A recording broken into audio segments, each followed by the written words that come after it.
નમસ્તે મિત્રો, સ્વાસ્થ્ય જાણકારી ચેનલમાં તમારું હાર્દિક સ્વાગત છે.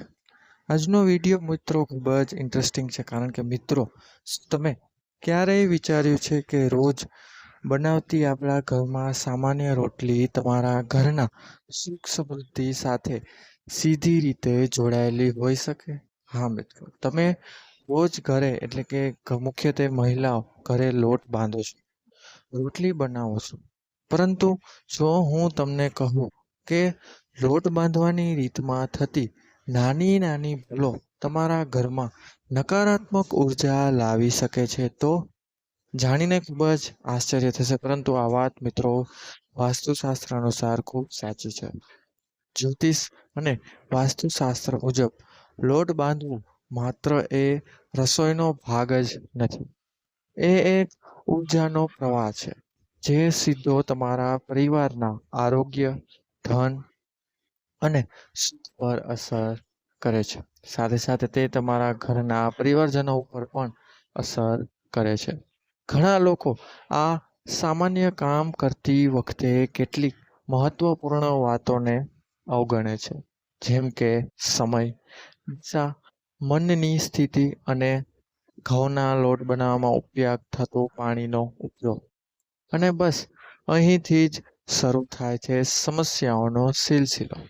મિત્રો, કહેવામાં આવે છે કે ખોટી રીતે બાંધેલો લોટ ઘરમાં તણાવ, ખર્ચ અને અશાંતિ વધારી શકે છે. જ્યારે ઉલટાનું સાચી રીતથી બાંધેલો લોટ તમારા ઘરમાં લક્ષ્મીજીનું આગમન પણ કરાવી શકે છે અને ઘરમાં બરકત પણ આવી શકે છે. આર્થિક પરેશાનીઓ દૂર પણ થઈ શકે છે. તો મિત્રો, આજે આપણે જાણીશું કે લોટ બાંધતી વખતે એવી કઈ ભૂલો છે જે તમારે તરત જ બંધ કરી દેવી જોઈએ અથવા તો તેને સુધારી લેવી જોઈએ, અને કઈ સરળ રીતો અપનાવીને તમે તમારા ઘરમાં સુખ, શાંતિ અને સમૃદ્ધિ લાવી શકો છો. તો મિત્રો, એક જ નમ્ર વિનંતી છે કે વિડીયોને અંત સુધી જરૂર જોતા રહેજો, કારણ કે વિડીયોના અંતમાં હું તમને એક એવો ઉપાય જણાવવાનો છું જે તમારા ભાગ્યને પણ બદલી શકે છે અને આ બધી પરેશાનીઓમાંથી તમે દૂર પણ થઈ શકો છો.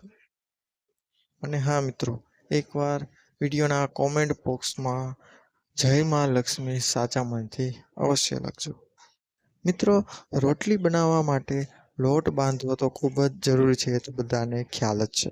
લોકો ઘરમાં લોટ બાંધે છે પણ કેટલીક વાતને અનજુના એટલે કે ઇગ્નોર કરી નાખે છે. જ્યારે આ વાતના ધ્યાન રાખવું એ જ્યોતિષશાસ્ત્ર અને વાસ્તુશાસ્ત્રમાં મુખ્યત્વે દર્શિકામાં આવ્યું છે. આ વાતને જો અવગણવામાં આવે તો ઘરની આર્થિક સ્થિતિ, સ્વાસ્થ્ય અને દાંપત્ય જીવન પર નકારાત્મક અસર પડી શકે છે. આ વાત કઈ છે તે હમણાં જ આપણે જાણીશું. તેથી આજે અમે તમને જણાવીશું કે લોટ બાંધતા સમયે કઈ વાતની કાળજી રાખવાથી તમે તમારા ઘરમાં ગરીબી, નકારાત્મકતા ને પ્રવેશતા અટકાવી શકો છો અને ઘર પરિવારમાં સમૃદ્ધિ અને સુખ શાંતિ લાવી શકો છો. સૌથી પહેલા મિત્રો, ઘરની બરકત ના જાય તેના માટે કઈ વસ્તુનું ધ્યાન રાખવાનું છે? તો મિત્રો, હંમેશા, ખાસ કરીને આ વિડીયો મહિલાઓ માટે છે, તો મિત્રો હંમેશા સ્નાન કર્યા પછી જ મહિલાઓએ લોટ બાંધવો જોઈએ.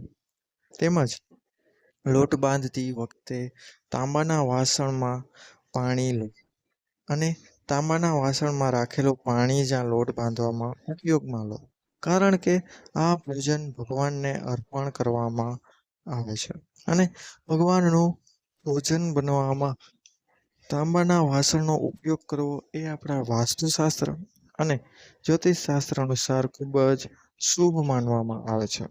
આમ કરવાથી ઘરમાં આશીર્વાદ રહે છે અને ઘરના દરેક પરિવારજનનું સ્વાસ્થ્ય પણ ખૂબ સારું રહે છે.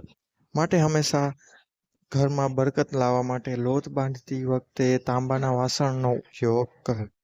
બીજા નંબર ઉપર છે મિત્રો આરોગ્ય. તો મિત્રો, હંમેશા તેટલું જ લોટ બાંધવું જેટલું જરૂરી હોય. વધેલા લોટને ફ્રીજમાં રાખવું અને પછી તેને વાપરવો એ કેન્સર જેવી ખતરનાક રોગનું કારણ બની શકે છે. ને અહીંથી જ તમારા ઘરની પરિવારજનોની બેદરકારીથી મિત્રો ઘરમાં રોગચાળો પ્રવેશે છે. બીજી તરફ જ્યોતિષ શાસ્ત્ર મુજબ જોઈએ તો મિત્રો ફ્રીજમાં રાખેલો લોટ ઘરના આશીર્વાદ અટકાવે છે તેવું તેમાં જણાવવામાં આવ્યું છે. લોટને લાંબા સમય સુધી ભેળવીને ન રાખો, તેનો એક દિવસમાં જ ઉપયોગ કરી લો. ખાસ કરીને આમ કરવાથી ઘરમાં નકારાત્મક ઉર્જા વધે છે અને તેનો સંગ્રહ કરવાથી પણ ઘરમાં નકારાત્મકતા આવે છે.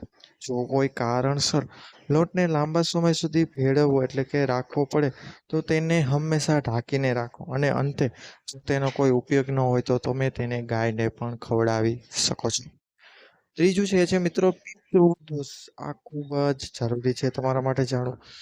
મિત્રો ક્યારેય પણ લોટ બાંધ્યા પછી લોટના ગોળા બનાવો તો તેમાં તમારી આંગળીના નિશાન ચોક્કસપણે બનાવવા જોઈએ. આ વસ્તુ તમે તમારા દાદા દાદી કરતા પણ અવશ્ય જોયા હશે. ઘણીવાર મહિલાઓ પોતાની આંગળીઓથી લોટમાં નિશાન બનાવે છે. તેની પાછળનું કારણ આજ જાણીએ તો એ એક મોટું અને મહત્વપૂર્ણ કારણ છે મિત્રો. તેઓને પિંડદાન અર્પણ કરતી વખતે લોટના બોલનો ઉપયોગ કરવામાં આવે છે. એ તો તમને ખ્યાલ જ હશે. મિત્રો આવા ગોળ લોટથી બનેલી રોટલી ખાવાથી મિત્રો પિતૃદોષ થઈ શકે છે. માટે જ આ વસ્તુ ધ્યાન રાખો ને આ કરવાનું ભૂલશો નહીં. તો મિત્રો આ હતી માહિતી કે કઈ રીતના તમે અમુક ભૂલો બચાવીને ઘરમાં નકારાત્મકતા આવવાને રોકી શકો છો. તો મિત્રો જો આ વિડીયો પસંદ આવ્યો હોય તો વિડીયોને લાઈક કરજો, ચેનલને સબસ્ક્રાઈબ કરજો અને બેલ આઇકન બટનવાનું ભૂલશો નહીં. મળીશું મિત્રો હવે આપણે આવા જ નવા વિડીયો સાથે. ત્યાં સુધી બધાને મારા હર હર મહાદેવ. અસ્તુ.